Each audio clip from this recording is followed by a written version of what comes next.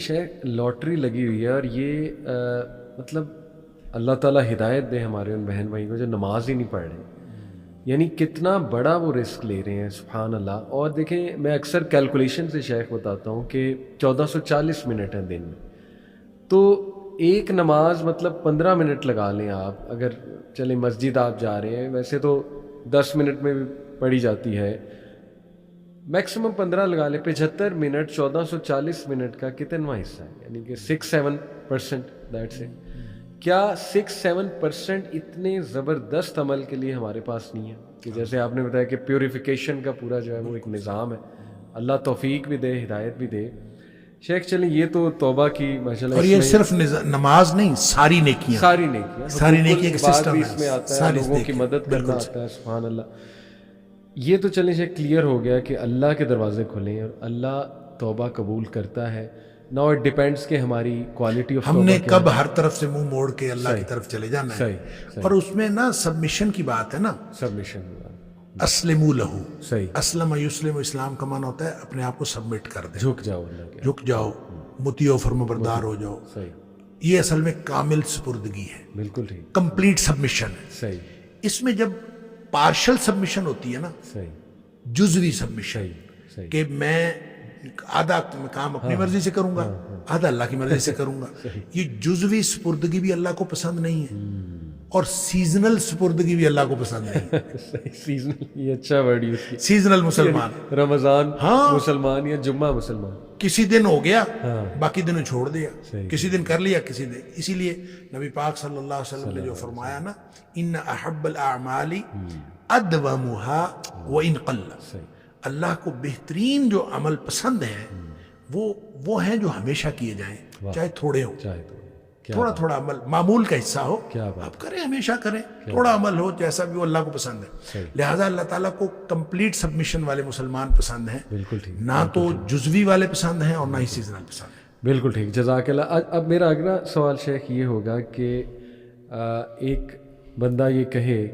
کہ مجھے بہت ندامت ہے, بہت ندامت ہے, یعنی اس کو یہ تو پتہ ہے کہ اللہ نے تو معاف چلے کر دیا ہے, لیکن اس کے دل سے وہ ریگریٹ, فائر آف ریگریٹ, وہ آگ نہیں بجھ رہی اس کے اندر سے, اس کو ندامت بہت زیادہ ہے. جیسے کہ میں آپ کو یہاں مثال دوں اگر وحشی کی, اف آئی ایم کریکٹ, کہ وہ ظاہر ہے اس کے دل میں ایک بڑی ندامت تھی جب تک کہ اس نے مسیلمہ کذاب کو نہیں مار دیا تھا, بلکہ نبی اکرم صلی اللہ علیہ وسلم کے سامنے بھی جب وہ آیا تھا تو ہمیں یہ واقعہ ملتا ہے کہ ہمارے نبی صلی اللہ علیہ وسلم نے بھی اسے کہا تھا کہ آپ چہرہ ڈھانپ کے میرے پاس آیا کریں. غالباً شاید اس لیے تھا کہ مجھے وہ یاد آ جاتا ہے لمحہ, شاید اس لیے تھا. تو یہ ریگریٹ کبھی کبھی تو شیخ اچھا بھی ہوتا ہے, پازیٹیو ریگریٹ, جو انسان کو بہت بڑے بڑے کام کروا دیتا ہے اور وہ اس کی ایک فورس بن جاتا ہے, پاور بن جاتا ہے وہ ریگریٹ. لیکن ایک بڑا ڈسٹرکٹیو ریگریٹ بھی ہوتا ہے, اگر میں سائیکالوجی کی نظر سے دیکھتا ہوں, جو انسان کو پھر ان پروڈکٹیو بنا دیتا ہے اور مایوسی کی طرف لے جاتا ہے. وہ انسان اپنے آپ کو نہیں معاف کر رہا ہوتا ہے, وہ اتنا پھر ریگریٹ, اوور ریگریٹ میں چلا جاتا ہے اور گلٹ میں اتنا زیادہ چلا جاتا ہے. اور یہ بھی ہمیں ایسے جملے آتے ہیں شیخ لوگوں کی طرف سے کہ آئی فیل ڈرٹی, میں بہت گندا فیل کرتا ہوں, مطلب مجھے نہیں اللہ معاف کرے گا. چلیں وہ تو ہم نے ثابت کر دیا اللہ تو معاف کر دے گا, لیکن وہ کہنا یہ چاہ رہے ہوتے ہیں کہ میں ہی اپنے آپ کو نہیں معاف کروں گا. اس ریگریٹ سے شیخ کس طرح سے؟ دیکھیں ساری چیزیں جو ہے نا جی یہ جڑی ہوئی ہیں اسی نظام کے تحت, صحیح, جس نظام کو ہم اسلام کہتے ہیں اس کے ساتھ جڑی ہوئی ہیں. صحیح. حضرت عمر بن العاص رضی اللہ تعالیٰ کے بارے میں آتا ہے کہ جب وہ مسلمان ہونے لگے, نبی کریم صلی اللہ علیہ وسلم کے سامنے ہاتھ بڑھایا تو ہاتھ واپس کھینچ لیا. صحیح. تو نبی کریم صلی اللہ علیہ وسلم حیران ہوئے کہ پتہ نہیں ان کو کیا ہو گیا. صحیح. تو کہتے ہیں کہ پہلے مجھے یہ بتاؤ کہ جو گناہ میں نے کیے ہیں ان کا کیا بنے گا. تو نبی کریم صلی اللہ علیہ وسلم نے فرمایا الاسلام یہدم ما کان قبلہ. صحیح. اسلام جو ہے, جب اسلام انسان قبول کر لیتا ہے تو پہلے کے سارے گناہ وہ ویسے معاف ہو جاتے ہیں. پھر آپ نے فرمایا الہجرۃ تہدم ما کان قبلہا, ہجرت بھی ان سارے گناہوں کو مٹا دیتی ہے جو اس سے پہلے ہوتے ہیں. اور ہجرت کے بارے میں نبی کریم صلی اللہ علیہ وسلم کا ایک اور فرمان ہے کہ المہاجر من ہاجر ما نہی اللہ عنہ. اصل مہاجر وہ ہے جو اللہ کی منع کردہ چیزوں کو چھوڑ دیتا ہے. صرف وطن چھوڑنا ہجرت کرنا نہیں ہوتا, اللہ کی منع کردہ چیزوں کو چھوڑنا یہ ہجرت ہے. اچھا جو شخص یہ ہجرت کرے اس سے اس کے پچھلے گناہ سارے معاف ہو گئے. لہٰذا یہ جو سسٹم ہے اسلام کا، اس نظام کے اندر اللہ تعالیٰ نے ایسی چیزیں رکھی ہوئی ہیں کہ وہ پچھلے گناہ خود بخود معاف ہوتے چلے جاتے ہیں. بلکہ وہ جو سورہ فرقان کے اندر اللہ تعالیٰ نے فرمایا کہ جو توبہ کرنے، توبہ تو اتنا بڑا ٹول ہے، اتنا شاندار ٹول اللہ تعالیٰ نے ہمارے ہاتھ میں پکڑا دیا ہے. تم نے جب استعمال کرنا ہے کر لو، استعمال نہیں کرتے تو ہم نہیں کرتے. یہ اتنا شاندار ٹول ہے کہ وہاں تو اللہ کریم نے یہ فرمایا کہ جو لوگ توبہ کرتے ہیں الا من تاب وآمن وعمل عملا صالحا، جو واپس آ گیا اور اس نے ایمان قبول کیا، وعمل عملا صالحا، اور اس نے نیک عمل کیے، یعنی واپس آ کے نیکیاں شروع کر دی، اس کے صرف گناہ معاف نہیں ہوتے بلکہ فرمایا اولئک یبدل اللہ سیئاتہم حسنات، ان کے گناہوں کو اللہ تعالیٰ نیکیوں میں تبدیل کر دیتا ہے.